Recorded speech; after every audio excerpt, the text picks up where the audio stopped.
Hey guys, Bryce here. Today, let's talk about why people might not have wanted to work with you in the past and how to get clients to be magnetically attracted to you. So, on this call, we're basically going to cover three lesser known aspects of why people might have said no to you in the past at any point throughout your conversations or consultation calls. See, one big misconception people have is that the only reason why someone wouldn't buy from you is just because you haven't found the right client. When in actuality, if we don't have some of these other components in place, the right client's just going to pass you up and go with someone else, right? I've heard it where literally someone said no for $300 and then another person got the contract for $1,500 a month, right? For a lot of different reasons, we're going to cover those today. Also, if you want some help growing your business, but maybe been trying to grow it, just not quite growing the speeds that you want, go ahead and click the link inside the description to book a call with myself or a member of my team to see if I can help you inside of our program. So let's jump into this thing. So the first thing that causes people to like not actually work with you is called energetic misalignment. So first things first, do you come across as an expert? Now, and there might be some typos in this document. I just created it early. Forgive me if there's some typos. Now, being an expert is not just about knowledge. It's more about how you hold yourself and how you communicate. So some criteria for being an expert. So you have high standards. Next, you're willing to admit when you don't know something, right? But you'll do everything in your power to figure it out. Next, you bring solutions, not problems. You face your fear and you face your fear in order to go and reach your goals. Next, you do what you say you're going to do. Next, alignment is between your words and your actions. So you not only do what you say, but most of the things that you say are going to be shown through your actions. You basically embody your word with how you live your life. Also to remember, this is actually on a continuum. So it's not like a true or false. So I basically had a student and someone asked her like, how extensive is your knowledge of XYZ, right? It's not like you're either extensive or not extensive. It's a continuum. It's 1 out of 10, 2 out of 10, 3 out of 10, 4 out of 10, 5 out of 10. You can be a 5 out of 10 expert and still get clients. But remember, being part of being an expert is that you are expected to constantly improve. As we kind of talked about before, right? You're willing to admit when you're not 100% expert or 100% of the best, but you're doing everything in your power to figure it out. So by that definition, as long as you're on the scale somewhere, right? You can get clients, but you're constantly improving so you can actually keep getting more and more and more, right? Next, like when we talk about like bring solutions, not problems, there's a lot of people where it's like they are complaining, they bring bad energy, and they don't really have any way to help people out, or they cannot at least communicate that, right? You're gonna get a lot of clients if every time they have a problem, it's like, okay, well, have you tried this? Have you thought about this? Well, in the past, I've done this. This is how I generally would do it. This is how I'd handle the solution, right? You're bringing solutions to make people's lives easier. Okay. Next thing is you're going to face your fear, right? Everyone is afraid at some point in their career. There's not a single person that's never been afraid inside their career, whether it's their job or their business, right? That's normal. But the people that are actually successful are the ones that can go through their fear, right? There's no courage. Like the hero is not courageous because there's an absence of fear. A hero is a hero because maybe they're afraid of some obstacle and they do it anyway, right? That's why people like Batman so much, right? Because he has no superpowers, but he's facing people that could kill him with one punch, and he still faced the fear, and he still is able to go and like overcome it, in almost every one of his battles. Not all the time, but most. And then even that goes to the next thing. Like you don't have to be perfect, right? You just have to show up, do your best over and over and over and over again, and you will succeed. Next is the mirror principle. Okay. So the fundamental idea of the mirror principle is that our outer world is a reflection of our inner world. So the way that we kind of perceive and experience the external environment is greatly influenced by our thoughts, beliefs, and emotions. I pulled this from a LinkedIn study. Now, if you constantly tell yourself that you're like, maybe I'm not good enough or I can't do this, you're going to find evidence to support these negative beliefs in your daily experiences, right? And it becomes like almost a self-fulfilling prophecy, where in the reflection in the mirror, your external reality keeps confirming what you believe about yourself. Now, the question is like, how can we change this? How can we interrupt the pattern and consciously choose what we want? Number one, you can do that through um, what is it called? Affirmations, right? So you're constantly saying stuff that you want, stuff that you're going to be, and stuff that you're going to become, right? Instead of thinking of, oh, I hate that I'm not making enough money. Now you need to be thinking of ways, okay, so I'm making more money. I make a good amount of money. And then you start seeing these different opportunities for yourself to make money. That's one thing that I always do. Like whenever I get like a string of like maybe like bad clients or just stuff that just doesn't go my way, I write the opposite. It's like I'm thankful for all the clients I have. I'm thankful for, my ability to go and do marketing. I'm thankful for my increasing sales skills, right? And like very quickly, it always turns around. Now, another reason why this is important for the mirror principle is because we generally attract people who are similar to what we are and how we see the world. Remember, most people want to be around people who are like themselves. Even if they don't overtly say it, subconsciously they tend to gravitate towards it. So, example of this, whenever I talk to someone like sometimes I'll talk to people like from my mentorship program, and like we kind of talk about like we don't accept everyone into the program. Like if I kind of notice there's certain things that are just not always a great fit. So for example, whenever I talk to someone and they're trying to grow like a bookkeeping business and they say like no one really wants to pay them a high amount of money. Oftentimes when we talk about our structure of our payments for the mentorship program, they say, oh, that's really expensive. They're really unable to see that they are exactly the person they're saying. So they said, no one wants to pay full amount, everyone's cheap. Oh wow, that's a lot of money. That's kind of expensive. It's like, well, you're kind of being the exact same thing, right? So how can you kind of expect a different result if you yourself are doing the same exact thing that people are doing to you? The only way that you change that is by changing your actions, your words, and your emotions. So first thing you have to change, if you're like being really cheap, stop being so cheap.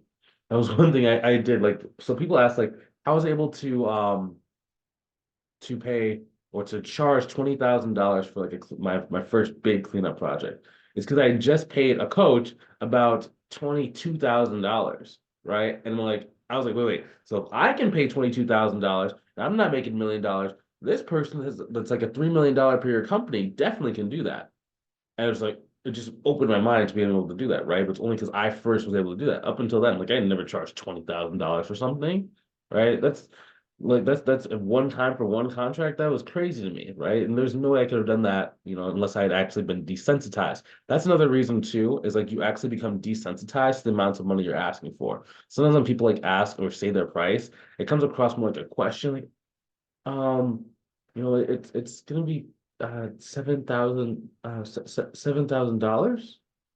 And the person's like, yeah, I'm not paying that. Right. And it's just like you ask in kind of a weird way, or you go into like salesperson mode where it's like you put on like a weird salesperson voice because you're uncomfortable with like the sales and then no one wants to buy from you. Another reason why it's actually important too is because people who have been through an experience can see other people that have been through a similar experience. So in business, like we have to make like many sacrifices. So oftentimes sacrifice is linked to investing. It's not just enough to invest your time. You have to invest money into yourself, right? Because think about it like this. A lot of your potential clients have taken tremendous financial risks to become successful. Some people like they have leveraged their house to pay for their auto shop or their construction company, or they're taking out like just huge loans to start like let's say it's like a food chain, right? They're taking huge risk. And we can generally tell like when you look at someone else who hasn't kind of taken those risks, you can kind of tell like who's serious versus who's just kind of like dabbling, right? One thing I did to become successful again was I invested in courses. Like it was extremely expensive, it was very scary, but the value was 100 times over, right? So it's like remember, if nothing else, common ground and pain breeds connection. Connection leads to the sale. So oftentimes, like you might hear it where it's like the business owner just doesn't really talk to you like they're on the same level. They kind of talk down to you. And it's not because like they don't think you're a good person. It's just like they just don't respect the current way that you're presenting to the world and like the current way you've lived your life. And I'm not trying to say like meanly, but it just is a fact of life, right? There are certain facts that are not like nice to hear, but you're getting hit by them all the time. You know, I don't like that gravity doesn't let me go and fly around the world, but I'm still affected by gravity, right? So it's the same thing. Next is how you set things up. So we call it the setup. So how people see you is also based on how you build your brand and educate people who see you online. So this is not just like a business name or your brand colors. A lot of people think that branding is just like, oh, I have a color palette of purple, green, and orange. My name is XYZ Extraordinaire Accounting or Bookkeeping, right? And like that's cool, but it's not really branding, right? Especially when you have zero people seeing that brand, right? This is more about how you present yourself in terms of the words you choose to convey and educate potential clients about why they should work with you specifically. Not just why they need a bookkeeper, right? The people are going to pay you a high ticket price, around like 1,000, 2,000, 3,000 a month. They already know they need a bookkeeper, right? It's just why should they choose you? And if you can't educate people on why they should choose you, you're not going to get clients. There's just too much competition in this world. And it's not that it's oversaturated, it's just that, you know, people who are good tend to get more clients than people who cannot distinguish themselves. Now, next is going to be fly by night versus fully committed, right? So part of how you set things up is really about learning how to be consistent inside of your business so that people can start seeing the character trait of consistency. So we had a student last week sign up a client who ignored her messages on LinkedIn for 6 months.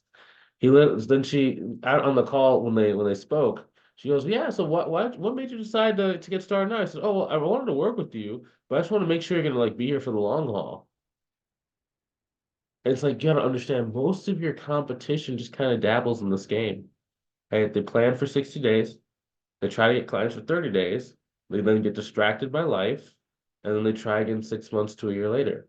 They just keep repeating the same cycle over and over and over and over again. And it's not that they're bad people or anything. It's just this is how you win the game. If you just be consistent, you will outlast all your competition and you'll absorb all the leads and the clients they leave behind. There's a lot of people like who might get like four, five, six clients, and they're just like, oh, they just for whatever reason, just like life happens, or they get a new job and they just like ditch all their clients. So like you'll have like just pools of people. It's like, well, I had a bookkeeper, but it just kind of disappeared.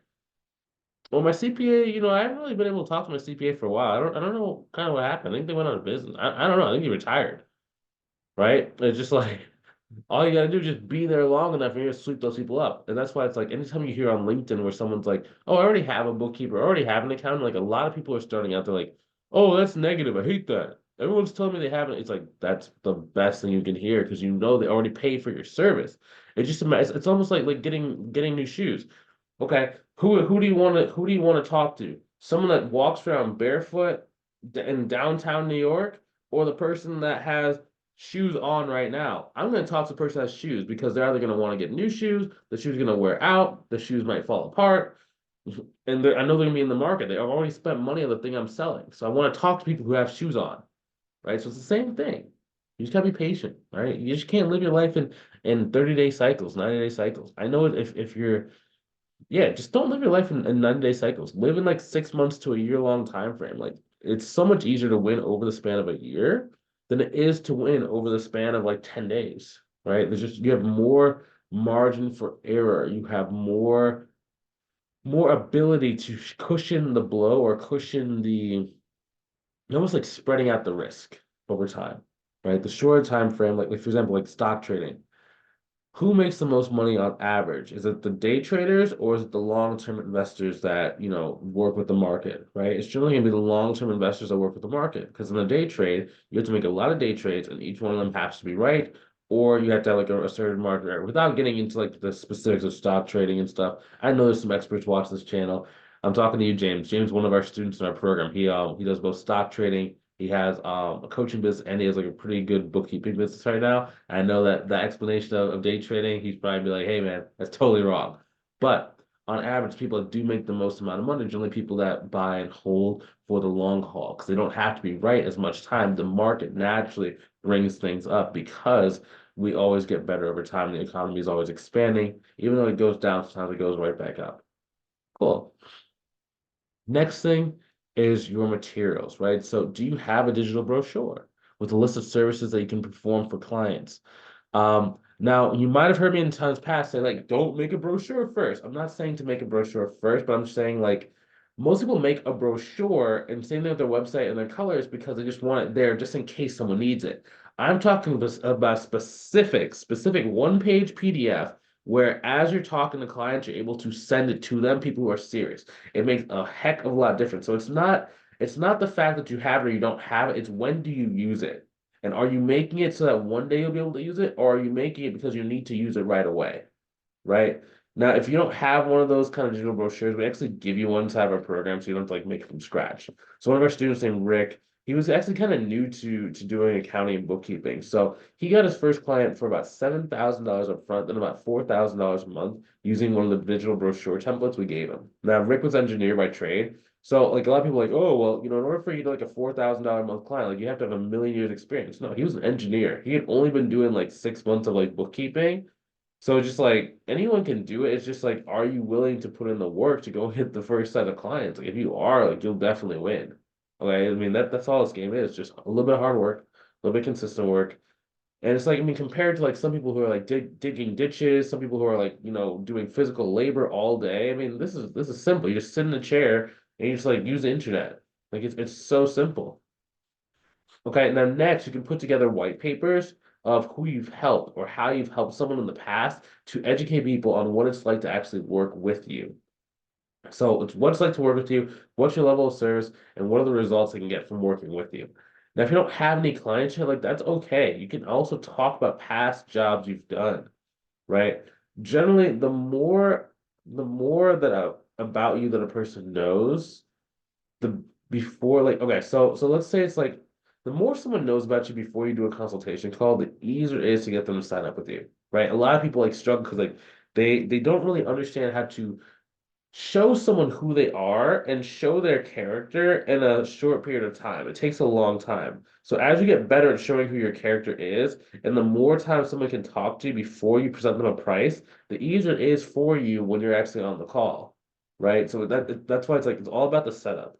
Like it's all about the setup. That's why it's like if you have like a referral, it can close very quickly because the referral partner has basically spent X amount of time basically building trust with that person. So you actually get to come in at the tail end and like you can spend like 5 minutes and they trust you because you're borrowing the halo effect from the person who referred the client to you. That's why we like push referrals in some of our programs, right? Because it's just like it is an easier way to go get clients faster, right? So you don't have to set up. But I'm just assuming you don't have any referral partners. Or if you have a referral partner, your referral partner is not really giving you that many referrals, right? That's why we're talking about this. Next thing is your consultation call. So remember, we're holding through with our expert frame. Like we have to keep the expert frame on while we're talking. It's like almost like think about your doctor, right? Or your primary care physician. They're generally positive, but they're not overly excited to see you. They've done thousands of appointments, and this is not new to them. Whereas most people, what happens, like, maybe you've only done like 5, 10 consultation calls, and you come on with like, this energy, it's like super happy, and it's just like the visitor's like, yeah, I don't think this person really kind of knows what they're doing. They're too new, right? It's not that being new is bad, but they don't want to be, no one wants to be your first client. And if someone feels like they're your first client, and you send this thing like, way to go, you're my first client. Like, not to be mean, but I saw this person post this like in a Facebook group. They're like, you know, I was thinking about sending this email to like be like, hey, thank you so much for being my first client. And it's just like, I probably wouldn't do that because like you can lose a client like that. They'd be like, wait, I'm paying you 3 grand, 5 grand a month, and you never worked with anybody before. It's like, oof, act like you've been there before. That's the moral of that story. Okay. Next is the questions that you're going to ask. You want to be trying to do three things when you're asking questions. Number one, you want to collect information. Number two, you want to build a connection. Number three, you want to have both parties get complete clarity on the situation on hand. So a lot of people that whenever they're asking questions on their consultation calls, they're really only getting information to try and price out the service. But that's not really the thing that gets someone to really want to buy from you, right? And there's nothing wrong with just asking, like, well, how many bank accounts do you have? How many transactions do you have? I speak with other people outside of like that stuff is cool, but it's like, and you can get some clients like that. I'm not saying you can't get clients like that, but if you want to increase the likelihood and the price point you can charge, you need to ask better quality questions. Like I'm trying to see, like, how long have there been? Is there a problem? How long has there been a problem? What have you tried to do to go and fix this problem? Why have you not been able to fix the problem? What's the value of the problem? Like I'm trying to find questions like that so I can get information on the full spectrum of the situation, right? There's two reasons why we care about that. Number one, the more someone talks about their problems and tells you about their specific problems they're going through, the more they trust you. The more they trust you, the more they feel connected to you. And what did we say earlier? We said common ground and connection leads to a sale, right? So by asking the right questions, we are continuing to build a connection. Next thing is we have to make sure both parties feel complete clarity on the situation at hand. So okay, so a lot of people like you're maybe asking questions to like figure out, okay, so I'm asking these questions to kind of see what the real situation is.